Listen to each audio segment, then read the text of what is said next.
शब्द है गाहक नहीं वस्तु महंगा मोल, बिना दाम के काम न आवे गुलगुल्ला गुला गोल।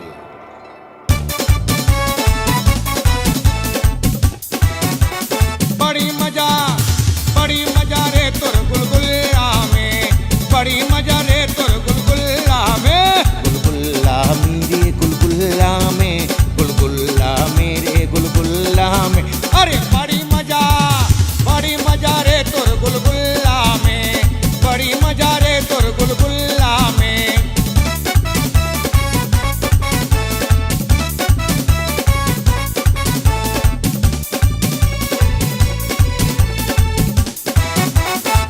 ना चाहिए तुरी खीरी मलीदा, ना चाहिए तुरी खीरी मलीदा, ना चाहिए तुरी खीरी मलीदा। उधर करूं मैं थोरी में, बड़ी मजा रे तुर गुलगुल्ला में, बड़ी मजा रे तुर गुलगुल्ला में। बड़ी मजा रे तुर गुलगुली में, बड़ी मजा रे तुर गुलगुल्ला में। बड़ी मजा रे तुर गुलगुल्ला में, बड़ी मजा रे तुर गुलगुल्ला में।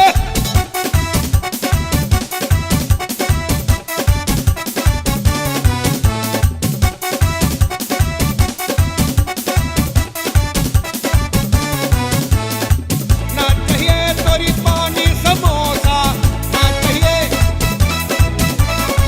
ना चाहिए तोरी पानी समोसा, ना चाहिए तोरी पानी समोसा। उधर करूं एक बोसा में, बड़ी मजा रे तुर गुलगुली में, बड़ी मजा रे तुर गुलगुल्ला में।